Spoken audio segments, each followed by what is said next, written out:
Hello les amis, j'espère que vous allez bien. C'est Herman, on est toujours sur un jeu à métier. On est toujours avec Ivana. J'ai décidé de la garder aujourd'hui toute la journée. Voilà. Donc j'espère que vous avez regardé la première vidéo, que vous en avez appris pas mal de choses.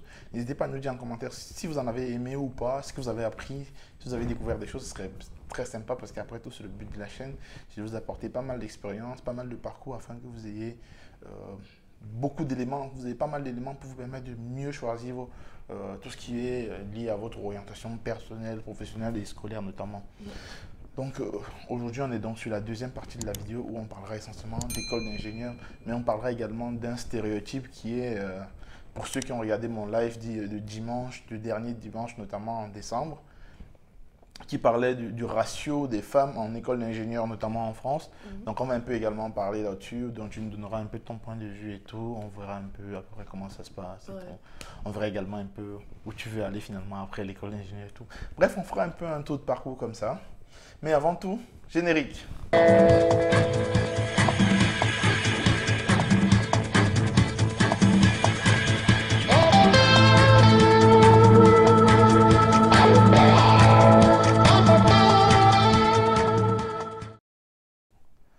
Rebonjour Ivana. Rebonjour. Tout va toujours bien? Très bien. Rien n'a changé en tout cas. Rien n'a changé.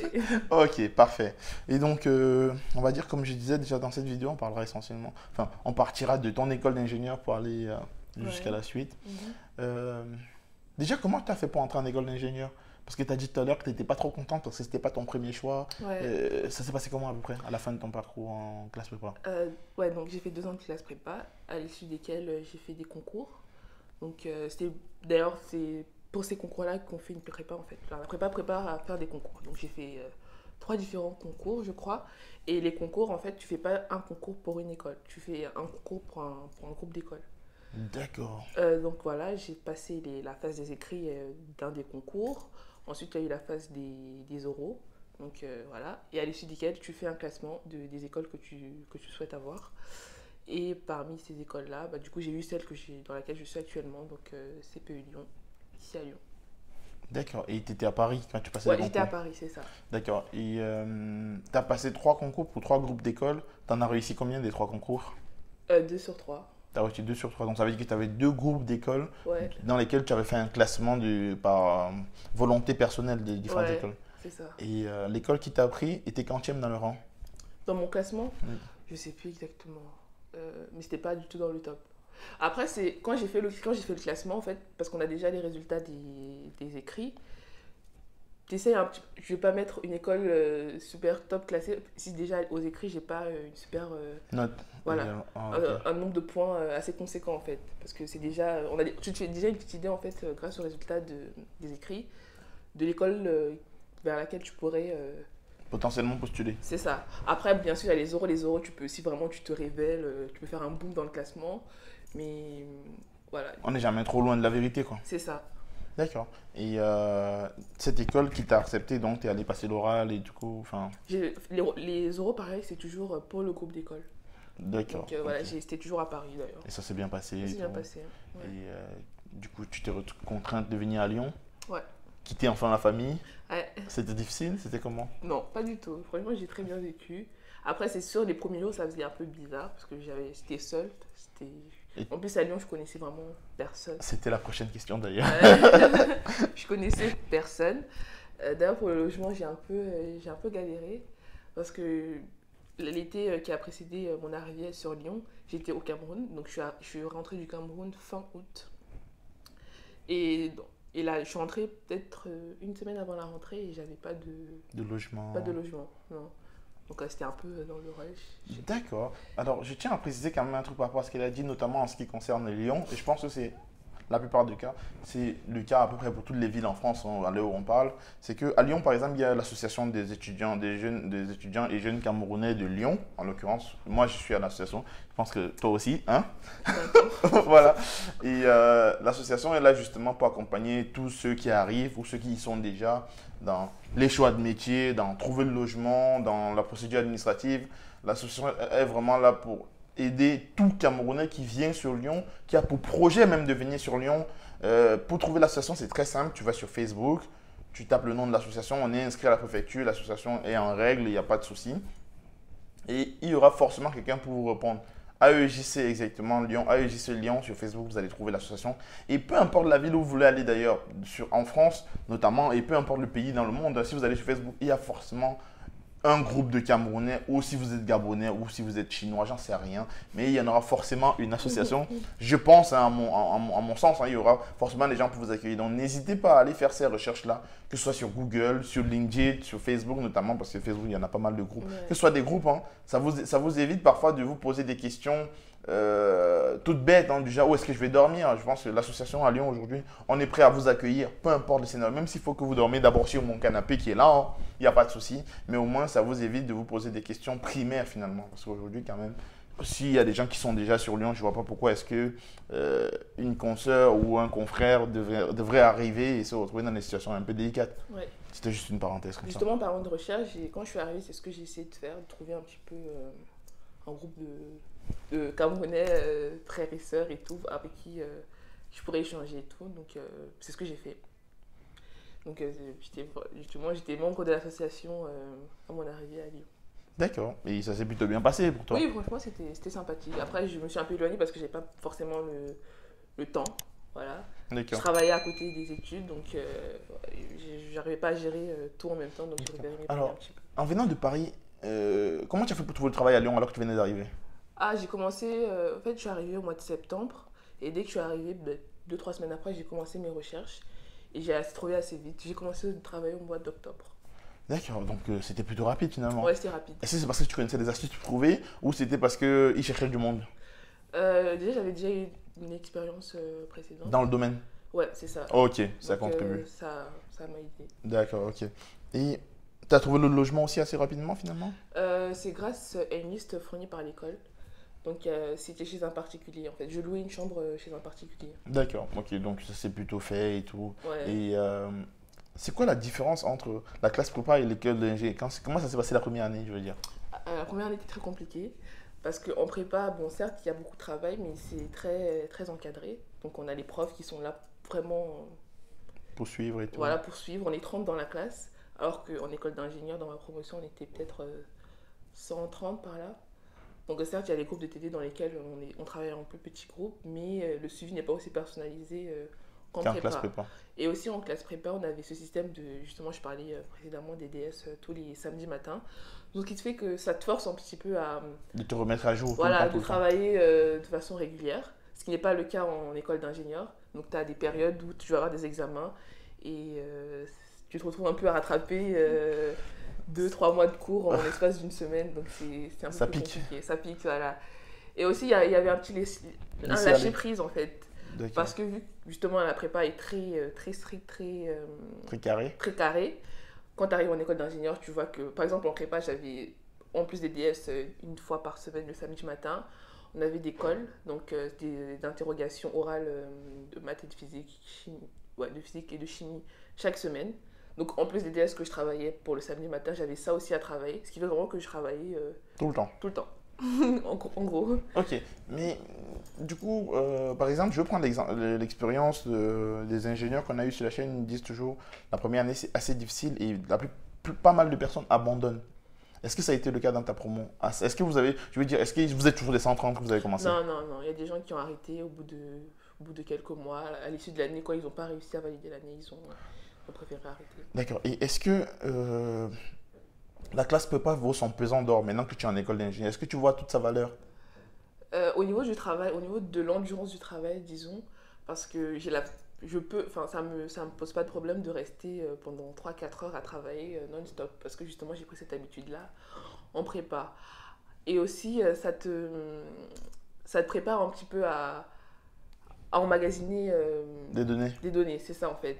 Donc, Ok. parce que c'est vraiment un bourrage qu'on te fait en prépa, voilà. D'accord. Il n'y a pas grand-chose, enfin, si j'ai des bases pour ce que je suis en train de faire actuellement, mais je veux dire, il y a beaucoup de choses qui ne me servent absolument pas. Non, pas grand-chose.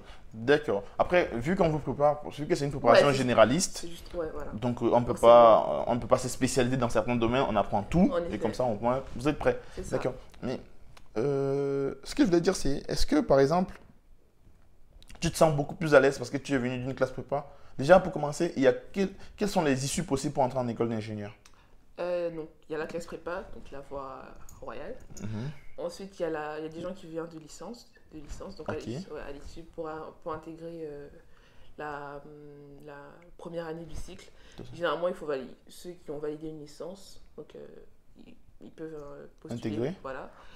Il y a les Ensuite, DUT t'as les aussi. gens qui viennent de DUT, voilà, j'en ai en venir. Et je crois que c'est à peu près tout. Après, tu peux avoir des réorientations, des gens qui ont fait peut-être une école d'ingé, qui finalement ne s'y sentaient pas bien, ont décidé De changer vers de une autre. changer vers une autre. Voilà. Mais globalement, tu as trois profils possibles, prépa, licence et DUT. D'accord. c'est quand même très majoritairement des gens qui viennent de prépa. Ok. Dans mon école en tout cas. Ok. Et parce que justement, on va en venir. Tu fais quoi comme je veux dire, c'était quoi la spécialité déjà? T'en as parlé dans la première Ouais. vidéo, certes, mais. Ouais, donc là en ce moment, donc je vais entamer ma spécialité au semestre prochain, donc d'ici 2 semaines. Oui, mais avant, Et je veux dire. Avant, c'était assez généraliste dans le numérique. En fait, c'est une école d'électronique et d'informatique. Électronique, informatique. Télécommunication. Ok. Donc on faisait beaucoup d'électronique, de l'informatique, mais pas tant que ça finalement. Un petit peu d'informatique, voilà. C'était électronique et informatique. Après, traitement du signal, je pense, c'est classique en école d'ingé. Et algèbre, analyse. Bon, d'accord. Qui a choisi L'école? enfin, je veux dire, qui a choisi cette spécialité-là? Ah, c'est moi. Franchement, tout au long de mon cursus scolaire, c'est toujours moi qui j'ai toujours été maître de... Et pourquoi tu as choisi cette spécialité? Parce que j'aimais bien les mathématiques, j'aimais bien tout ce qui était dans le digital en fait. Tout le monde du digital, ça m'intéressait. Voilà, je voulais un peu découvrir ce monde. Ouais, est-ce que tu as fait des recherches pour savoir, Bien sûr. sorti de ton diplôme, tu auras quoi comme poste, par Oui, exemple, bien dans sûr. ton travail et tout? Enfin, quand je pensais à faire une école d'ingénieur, je voulais faire... je travaillais dans le biomédical en fait. Ok. Voilà, tout ce qui est appareil... Appareillage lié à la médecine, oui. lié à la totalement. médecine. Ouais, je voulais quand même être dans le milieu médical, même comme j'ai pas fait médecine. Donc c'est ce que je voulais faire. Donc du coup, ça allie un petit peu l'aspect électronique et Totalement. côté, Et un peu informatique et un tout. peu informatique. D'accord. Et du coup, tu es entré et tu as fait 1 an et demi déjà, à peu Ouais, près. 1 an et demi, ouais. Ok. Ça ressemble à ce que tu pensais quand tu étais hors de l'école d'ingé? Est-ce qu'à l'intérieur, je veux dire, maintenant que tu es dedans, est-ce que ça ressemble à ce que tu te disais quand tu étais dehors? Déjà, quand j'étais en prépa, je pensais que ça allait... Enfin, de ce qu'on nous disait, en fait, vu que la prépa, c'est très compliqué, je pensais que ça allait être beaucoup plus Facile? facile, ouais. Je pensais pas devoir fournir autant de travail, en fait. Donc, c'était un premier choc. D'ailleurs, c'est pour ça que mon premier semestre, c'est pas très bien passé. Mais sinon, après, ça va. Au niveau de... Il y a beaucoup de travail en groupe, donc ça, je m'y attendais. Au niveau de l'ambiance aussi, pareil, c'est ce que j'avais pu entendre des camarades. Donc, ce que tu viens de dire, parce que pas mal de gens ne le savent peut-être pas, et tu as survolé, entre guillemets, tu as dit que, pour avoir été en classe prépa, tu t'es dit qu'en sortant de classe prépa, l'école d'ingénieur allait être un peu plus accessible, Ouais, finalement. Et du coup, tu as un peu lâché prise ouais, et tu as failli faire les frais. c'est ça. Donc, attention, c'est pas parce que vous venez d'une classe prépa que vous êtes garanti d'avoir 17 de moyenne en C'est école ça. d'ingé. Donc, il faut continuer à bosser, en Bien gros. sûr. Il faut vraiment continuer à bosser, il faut tenir le rythme et tout. Ouais, Et heureusement, tu étais prête ouais. mentalement. Mentalement, j'étais prête. Parce qu'en fait, en prépa, on travaille beaucoup plus l'aspect théorique, en fait. Et en école d'ingénieur, c'est beaucoup plus pratique. Donc, on te met face En condition. en condition, face au fait, qu'est-ce que tu fais là? Il n'y a plus... c'est concret, en fait. Il n'y a plus d'histoire. Il y a plus C'est de... Voilà, c'est plus, Ok. c'est plus des calculs. Enfin, s'il y a des calculs, forcément, mais c'est beaucoup plus concret. Il faut résoudre des problèmes réels, quoi. Voilà, c'est ça. Ok. Et vous étiez 130, t'as dit. Dans la promotion, Oui. ouais. Il y avait combien de filles à peu près? 130, il doit y avoir 20 filles. Ça fait quoi? Ça fait 18%, Ouais, 16% pas par là? loin. 20 filles, ok. Et à la deuxième année, vous étiez combien? En deuxième année? Là, en ce moment, on est peut-être autour de 100, 115. Je sais Donc plus il y a une exactement. quinzaine qui ont sauté. Oui, voilà. J'espère qu'elles sont pas majoritairement féminines. Je sais pas. Franchement, au niveau des quotas, je sais pas. Mais D'accord, je sais quand même qu'il y a des filles qui sont parties. Après, elles sont pas majoritaires. d'accord. Déjà, est-ce que tu t'en sors, toi? Ça va. Ça va. Ça va. Franchement, ça va. Ok. Et dernièrement, sur Facebook, parce que je fais également des lives sur Facebook de temps en temps pour parler divers sujets, toujours liés dans le même écosystème, hein, toujours dans l'orientation et tout. Ouais. Et on parlait notamment, on avait deux filles, dont une en Allemagne et une en France, qui parlaient notamment Fabiola, où on traitait de la question du quota féminin Ouais. dans les grandes études, entre guillemets, ou notamment dans l'informatique en l'occurrence, puisque les deux étaient dans l'écosystème. Ouais. On se posait la question de savoir quelle est la quote-part des femmes dans ces parcours-là. Que- que- Quel recul tu as aujourd'hui? Qu'est-ce que tu penses du fait qu'il y ait moins de filles, par exemple? Parce que si on a 130 et qu'il y a 20 filles, c'est quand même très peu. Ouais. Puisque quand on va, par exemple, en filière médecine, il y a beaucoup plus de filles que de garçons, Ouais. ou en littérature, je ne sais pas. Ouais. Enfin, donc, pourquoi c'est ce décalage-là, peut-être? Alors déjà, dans mon école, il y a deux filières. Donc il y a la partie... Enfin, au sein de cette partie-là, il y a encore d'autres filières, mais globalement, on a une partie qui fait plutôt électronique, informatique, tout ça. Et l'autre partie qui fait de la chimie. Donc chimie, génie des procédés. Et déjà, même au sein de l'école, on remarque déjà Des des disparités. disparités, en fait. Donc au niveau de la filière chimique, tu as à peu près... c'est à peu près 50-50? 50-50, ouais. Comparé à le côté informatique, etc., etc. Alors, d'où viennent ces disparités? Bah déjà, je pense que c'est au niveau des idées préreçues, que c'est juste que généralement, c'est les garçons qui excellent plus dans ces domaines-là que les filles. Et au niveau de la société, en fait, c'est-à-dire que certains métiers, enfin, la société, en fait, a créé a attribué des métiers à des sexes. Donc, il y a des métiers qu'on va dire plus féminins et des métiers qu'on dira plus masculins. Et le monde de l'ingénierie en fait partie. Donc, déjà, il y a ce côté-là. Du coup, même dans la tête d'une femme, elle se verra moins, en fait, à se diriger vers ce genre de métier-là, justement parce que c'est pas un métier de femme, disons. Donc, il y a ce côté-là. Parce que je pense pas qu'une femme est moins compétente que peut l'être un homme. Loin de D'accord. là, on est fait pareil, on a le même cerveau. Enfin, D'accord, je comprends. C'est vrai que surtout avec les métiers d'ingénieur, parce que il est vrai qu'il y a des métiers où les femmes ne peuvent pas faire, enfin, beaucoup moins que les hommes, en tout cas des métiers de la sollicitation physique peut-être, ouais. potentiellement. Mais c'est aussi vrai ce que tu dis dans le sens où socialement, c'est vrai qu'on arrive à identifier facilement un sexe à certains métiers.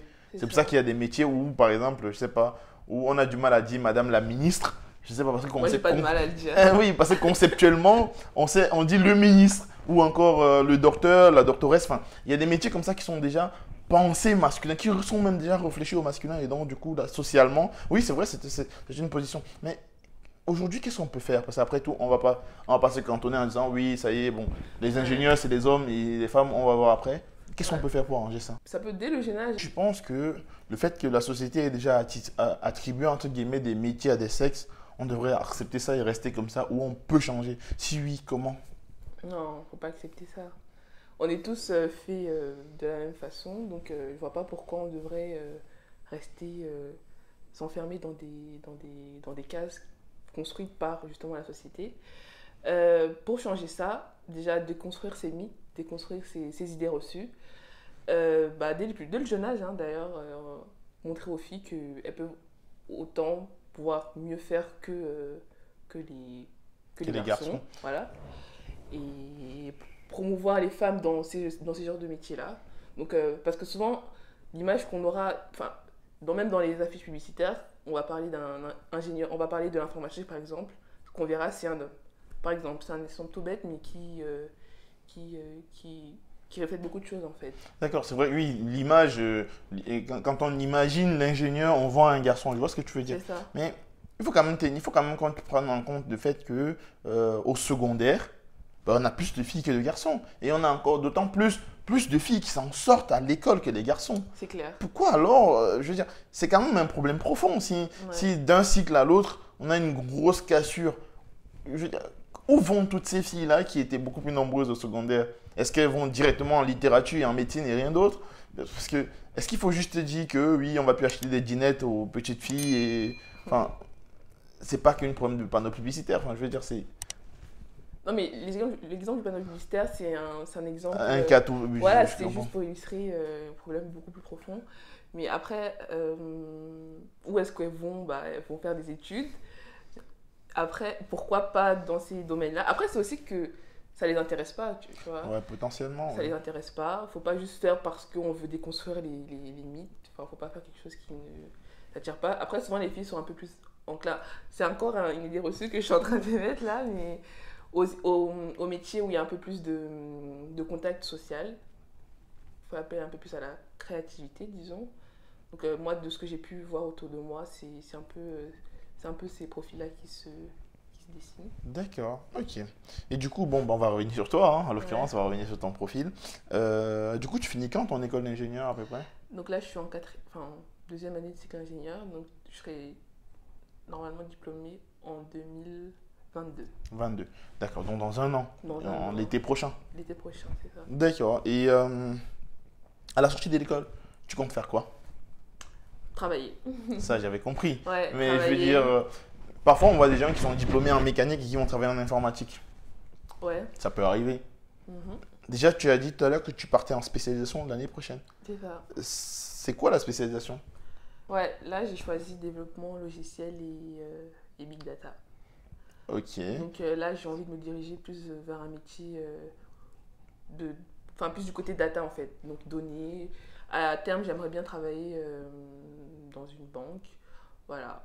D'accord. Mais la question qui vient justement dès que j'entends ça, c'est pourquoi tu n'as pas fait une école d'ingénieur spécialisée en développement logiciel, par exemple? Parce que justement, j'avais pas Une mon vision parcours professionnel, c'est formé au fur et à mesure que j'avançais. progressivement. Voilà, c'est ça. D'accord. Donc j'avais pas un truc que je me disais que je veux faire ci, donc je vais faire ça. Voilà. Mais est-ce que ça peut pas être une limite finalement en sortant de l'école d'ingénieur de dire que ceux qui sortent de parcours logiciel sont forcément plus calés Oui, techniquement bien parlant? sûr. Oui, justement, je me suis posé, c'est un truc qui est revenu à plusieurs reprises, que je me sens pas aussi prête techniquement que quelqu'un qui a fait ça depuis. Parce que ceux qui sont en école d'ingénieur en développement logiciel, notamment Georges, qui était sur notre chaîne dernièrement, lui, il a fait que ça pendant 3 ans. Ouais, Donc, le recul, forcément, si on vous met à besoin égal et à diplôme égal, c'est clair. est-ce que c'est pas problématique? Je veux dire, Si, si. ou c'est quoi alors finalement? Je veux dire, c'est quoi l'avantage que ton école d'ingénieur a sur peut-être d'autres écoles d'ingénieurs, par exemple? Bah, la pluridisciplinarité. Donc voilà, j'ai fait de l'électronique par exemple. Donc je me dis, c'est toujours un plus en fait. On sait jamais dans quelle situation on peut se retrouver. Le fait d'avoir eu d'avoir ce petit bagage-là avec Oui, te moi, permet de t'adapter un peu plus facilement voilà, à c'est d'autres corps ça. de métier. Oui. D'accord. Et pourquoi la banque? Ah, ouais, parce que j'aime bien. Il y a pas de raison, c'est pas plus profond que Juste comme ça. ça. Juste parce que j'aime bien. Donc, tu aimerais travailler dans les données de la banque Voilà. et tout. Parce que l'aspect développement, c'est pas trop ce qui m'attire. C'est plus, voilà, D'accord. analyser. Et est-ce que tu conseillerais à quelqu'un de choisir de faire ce parcours-là, tel que tu l'as Celui fait que j'ai toi? fait, bah, ça dépend des envies de chacun. Ça dépend de ce Disons à quoi quelqu'un on qui, aspire. disons quelqu'un qui aimerait faire le métier que tu veux faire à la banque. Ouais. Est-ce que tu lui conseillerais de prendre le parcours que tu as pris? Après, je suis pas encore, je suis encore dans l'école, donc je n'ai pas le recul nécessaire pour conseiller ou Oui, je pas vois ce que tu veux quelqu'un dire, je vois ce d'autre. que tu veux dire. Donc peut-être dans 3 4 ans, je me reposerai cette question-là, je pourrais te répondre de façon plus objective. Mais D'accord, ok. Et est-ce que si c'était à refaire, tu referais exactement le même parcours? exactement, je pense que je me dirigerais plus, j'essaierais en fait de me diriger un peu vers l'aspect, enfin beaucoup plus pratique en fait, parce que j'ai vraiment fait beaucoup de théorie. En école, en prépa, c'est que de la théorie quasiment. On fait un peu de travaux pratiques, mais voilà, c'est vraiment. C'est rien quoi. Et même pareil en école d'ingénieur. Enfin, si, on a fait de la pratique, mais. Enfin, je veux dire, je pense qu'au niveau du choix de mon orientation post-bac, je pense que j'aurais pu opter pour un DUT, où là vraiment. On... Oui, il n'y a pas que de la théorie, il y a également une réalité au métier. Ouais, parce que. Enfin, là, si aujourd'hui je devais aller travailler, enfin sortir de l'école, aller travailler, j'ai pas vraiment le Quelque bagage chose de pratique à proposer. c'est ça. D'accord, oui, c'est vrai que c'est une problématique. Et c'est une question que j'ai voulu même poser dans la première vidéo, mais qui m'est complètement sorti de la tête. Justement, c'est est-ce que après, imaginons quelqu'un qui dit par exemple qu'il veut faire une classe prépa Ouais. et qu'à la fin de la classe prépa, il ne veut plus poursuivre ses études. Ah bah, Est-ce il a quoi exactement? il a rien. Concrètement, il a rien, il sait rien faire. Il sait faire Des calculs. il sait résoudre des équations différentielles, mais ça s'arrête là. Donc voilà. Donc attention, si vous êtes sûr que vous voulez aller en école d'ingénieur, généralement les écoles d'ingénieurs généralistes de préférence, alors la classe prépa c'est une très bonne chose, mais attention, attention. Je parle notamment là, je m'adresse notamment aux gens de la communauté parce que eux, on n'est pas tous amenés à faire des longues études. Donc attention, mesurez vraiment où vous voulez aller, soyez sûr de votre itinéraire avant de prendre des parcours comme ça. Parce que quand parfois on doute, ben, notamment dans les écoles d'ingénieurs spécialisées, on peut par exemple faire un DUT comme tu disais, faire un DUT, et il y a même des DUT en alternance, ou alors faire un BTS en alternance également, et les écoles d'ingénieurs en alternance vous seront ouvertes. Si vous trouvez une entreprise et que vous avez un bon niveau, bien évidemment, c'est pas que vous faites un BTS, vous avez 10, non, ça passera pas, c'est sûr. Mais si vous avez 14 au BTS et que vous l'avez fait en alternance, ben vous pouvez accéder à des écoles d'ingénieurs en alternance. Et là, c'est beaucoup plus pratique. Et même si vous arrêtez à un moment donné, vous aurez de l'expérience, vous aurez quelque chose à proposer parce qu'un patron, en réalité, le diplôme, comme je vais répéter exactement la phrase de Georges la dernière fois, le diplôme vous sert à entrer en entreprise, mais ce sont vos compétences qui vous permettent de rester dans l'entreprise parce qu'il y a certes le contrat d'entrée, mais si vous ne faites pas gagner de l'argent à une entreprise, je ne vois clairement pas pourquoi elle vous garderait dans son sein, quoi, tout simplement. Ouais. Donc, c'est une donnée à prendre en compte. Ok. Et du coup, qu'est-ce que tu nous dirais pour le mot de la fin comme ça, pour ton parcours d'ingénieur? J'espère d'ailleurs qu'à la fin, on fera un dernier tour quand même, peut-être dans 2-3 ans, pour que tu nous dises qu'est-ce que tu es devenu. Ouais. On sera peut-être à BNP ou je ne sais pas quelle autre banque, pour que tu nous fasses un point carrière finalement. Mais qu'est-ce que tu peux nous dire pour la fin? Est-ce que tu pourrais conseiller? Qu'est-ce que tu pourrais dire à quelqu'un aujourd'hui qui a envie d'entrer en classe prépa et qui est peut-être en troisième? Ouais. Est-ce qu'il doit se préparer sur quelque chose? Est-ce qu'il doit faire autre chose? Enfin, qu'est-ce qu'il doit choisir à peu près? Pour arriver en classe prépa, Si on veut entrer, est-ce que déjà la classe prépa est ouverte à tout le monde ou pas? la classe prépa scientifique, il faut faire un baccalauréat Scientifique, Voilà. c'est impératif. C'est impératif. Après, il y a des baccalauréats un peu plus techniques. Je pense notamment. STMG, Non, des pas trucs comme ça. STMG. ST2I. Ah, STI2D. STI2D. Oui, autant pour moi. non, il n'y a pas de souci, t'inquiète. J'ai pas fait ça donc je maîtrise pas trop, mais voilà, il y a STI2D notamment qui offre des filières, enfin des prépas TSI. Oui, un peu scientifique et tout. Si, Enfin, scientifiques qui permettent d'accéder aux écoles, qui font des concours également. Et voilà.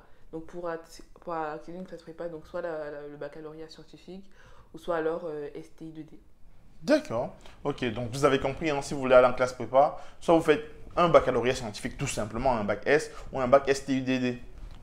Et voilà, vous avez. Sachant que le STUDD, c'est orienté conception, moi je pense que c'est assez poussé vers ceux qui vont aller faire des BTS CPI ou des DUT génie mécanique par exemple. C'est plus orienté technique, c'est déjà assez technique quand même le STUDD parce que j'en connais, j'ai pas mal de copains. J'ai eu pas mal de copains quand j'étais en licence qui venaient de là également. Ouais. Et ils faisaient déjà de la conception, donc c'est un bac assez orienté technique. Il y a beaucoup de pratiques également, c'est pas que du théorique, donc ça peut être intéressant. Maintenant, tout dépendra maintenant de vos parcours à vous. Ouais. J'espère que vous avez apprécié le type de vidéo et j'espère que toi aussi tu as aimé. Ouais. Et Agréable. je te remercie déjà d'avoir disponibilisé ton temps, d'avoir Je pu t'en prie. partager avec nous ton expérience. Je t'en prie, avec Merci. plaisir. Voilà. Donc, merci à vous d'être restés jusqu'à la fin et j'espère que c'est le cas. N'hésitez à mettre un pouce bleu. Comme ça, l'algorithme va un peu plus nous reconnaître et nous dire, surtout en commentaire, ce que vous en avez pensé. Pourquoi pas partager avec vos amis ou des gens qui pourraient être intéressés. C'était Herman. À bientôt. Ciao, ciao.